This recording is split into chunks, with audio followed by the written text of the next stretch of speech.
Progressives are not impressed with this. Nina Turner writes, the DNC refusing to hold a single primary debate is undemocratic and robs the voters of choice. No one who feels confident in their record and or ideas would hesitate to stand on them. The DNC should hold debates. This is supposed to be a democratic process. Hello everyone, welcome back to the channel. If this is your first time here, my name is Rita. I hope you all are doing well.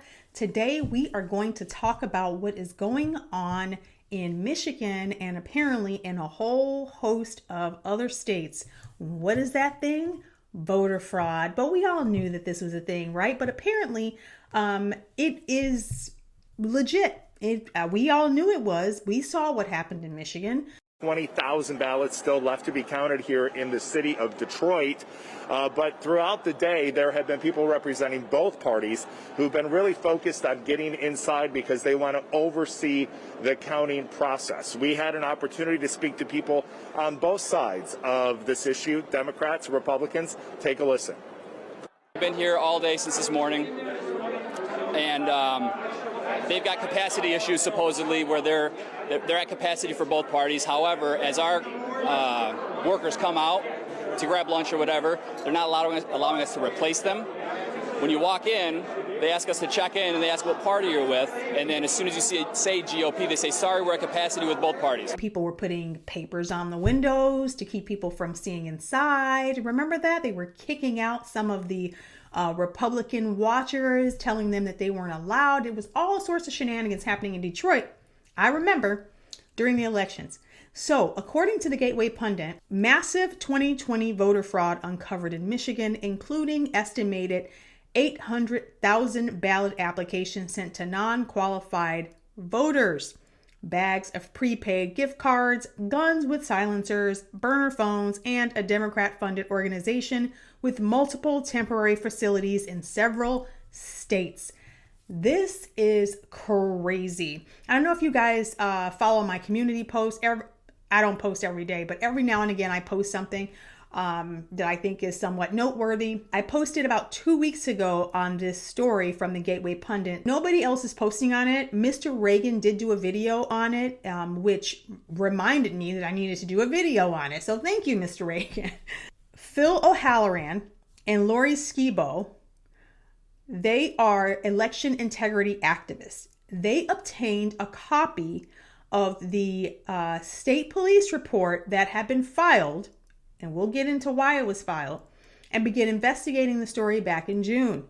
Phil O'Halloran, now chairman of the Michigan Republican Party's Election Integrity Committee, and Lori Skibo, director of Michigan GOP's Poll Challenger program, brought it to our attention and are assisting with our research of this story. So on October 8th, 2020, only 1 month before the 2020 general election, Muskegon, Michigan City Clerk Ann Meisch noticed a black female whose name was redacted from the police report dropping off between 8,000 to 10,000 completed voter registration applications at the city clerk's office. This is why ballot harvesting is a terrible, terrible idea. You are asking for fraud with ballot harvesting. Why do we need to ballot harvest? Why can't everybody vote? Take themselves to the poll and vote. This ballot harvesting thing, recipe for disaster. I continue. The Muskegon Police Department was contacted and asked to investigate. On October 21st of 2020, First Lieutenant Mike Anderson was contacted by Tom Fabus, Chief of Investigations for Michigan Attorney General Dana Nessel's office.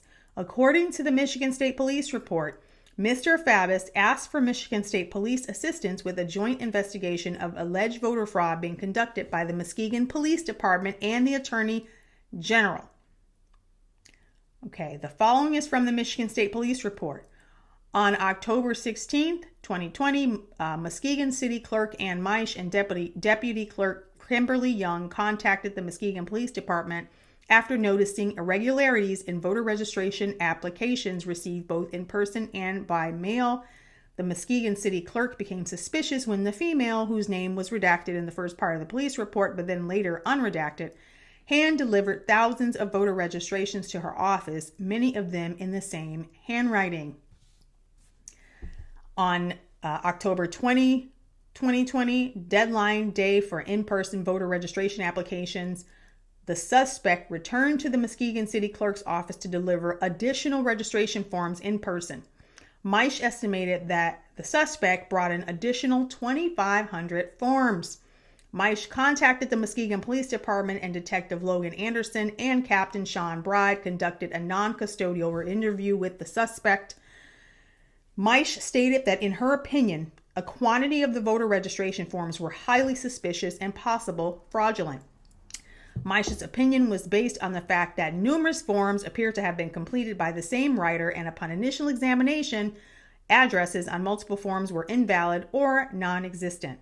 Meisch investigated further and found that phone numbers on multiple forms were erroneous, and signatures on multiple forms didn't appear to match signatures on file with the Department of Secretary of State. Wow. Those addresses do not exist in the Muskegon City House numbering system. Another form listed 80 West Southern Avenue, which is the address for Muskegon High School, and is clearly not a residence. Later in the report, the name of the female suspect was unredacted. The Michigan State Police investigator assigned to the case spoke with the female suspect, who explained that she was being paid $11.50 a week to find unregistered voters and provide them with a form so they can get registered to vote or obtain their absentee ballot.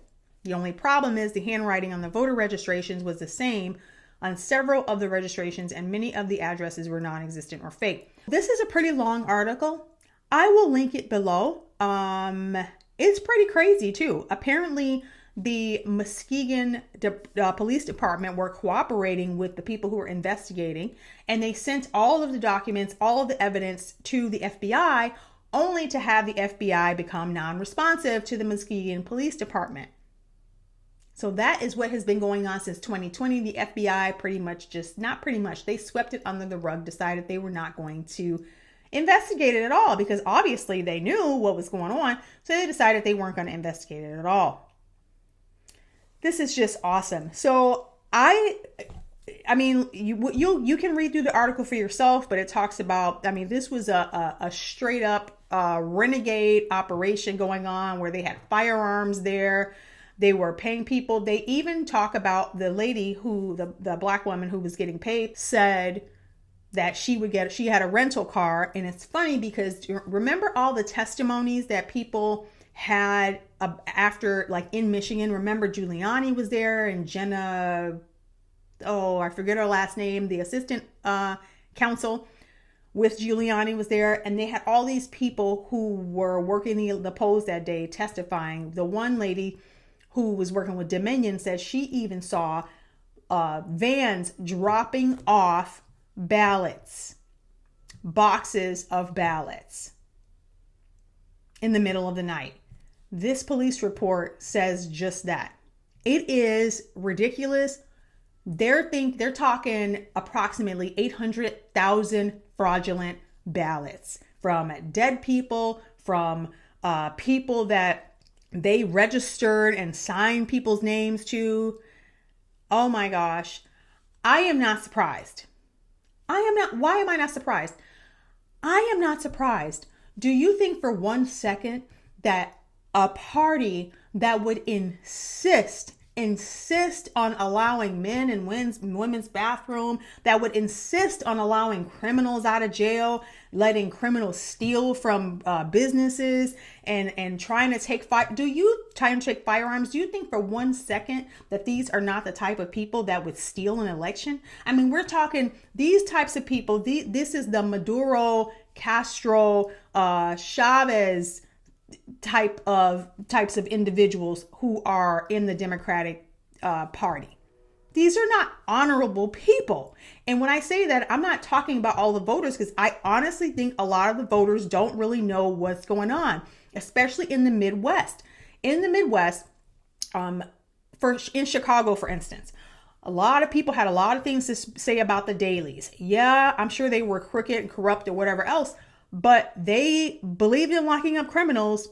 They believed in cleaning up the city. You could not get away with what people are getting away with in Chicago during that administration, because they were not socialist.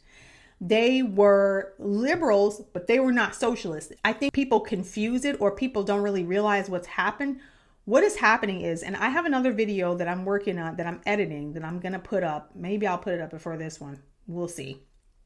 But the socialists have taken over the Democrat Party. They know that they can't run on being socialist right now. So they have been running, admittedly, on Democrat tickets. That is what we're dealing with. They don't believe in police and all this other stuff. Do you think for 1 second that they would not cheat an election? That's all I'm saying. I am going to look up there's this organization, GBI, it's called GBI Strategies. This is the organization that was linked in Michigan to this whole voter scheme. And apparently they are based out of Tennessee, but they have offices in all these swing states. And in, I think, over 20 states, it says here. According to opensecrets.org, it has a list here of who contributed to this GBI Strategies. Over $2 million to the Democratic Senatorial Campaign Committee, over $1 million to the DNC Services Corporation, $493,000 to the Democratic Party of Iowa, $484,000 from Black PAC, PAC. Biden for president, so the Biden campaign donated $450,000 to GBI Strategies. I wonder why. Interesting. If you open up this Democratic Senatorial Campaign Committee, if you click on that link, it gives you a list here of other donations. Oh, Act Blue, Democratic Party of Georgia. So this is, like Biden said. And you guys did it for our administration, the President Obama's administration before this. We have put together, I think, the most extensive and inclusive voter fraud organization in the history of American politics. Who knows how long stuff like this has been going on? And this is just one organization. Imagine how many other organizations have this whole situation happening. Wow. This is their shtick. During the elections, we all watched as buses and vans doing weird things in the middle of the night.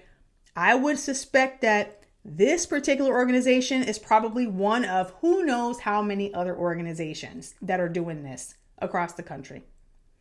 I am going to look into this organization and do a little bit of digging and reach out and bug the living daylights out of my local and state representatives to find out what is going on here. I would recommend you do the same. If you don't know who your representatives are, I will link down below so you can type in your zip code or whatever and figure it out and write them a nice letter and ask them to look into this GBI Strategies organization and find out what is going on. And they have firearms. Why did they have firearms? Who knows? Maybe they were expecting somebody to come in there and say, what are you doing in here? And they were going to hold them at gunpoint. I don't know. Or it could just be that this is just one organized crime syndicate type of situation, obviously. And so, why wouldn't they have firearms? This is crazy. And this is happening on a massive scale. Anyway, I will put all the relevant links below. We know that this is going on. Now we have proof. The Michigan, this Muskegon Police Department, the detectives were working with an organization, and they know now that these ballots, these registrations were completely fraudulent. FBI has been ignoring them. So we now have proof that this is going on, that fraud has been happening. Number one, why is Donald Trump in jail? We know that fraud has been happening. Number two, like I always say, we have to get more involved. We just have to. We don't have a choice. We have to work the polls, like we have to. And we cannot be pushovers. I saw what was going on in Michigan. It was shenanigans. Almost the whole place was run by crazy people, shoving people out, not letting them watch the count.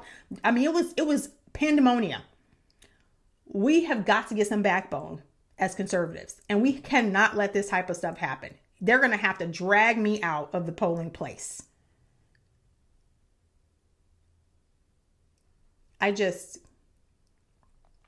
This is crazy, crazy, crazy town.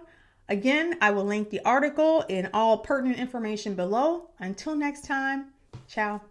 God bless.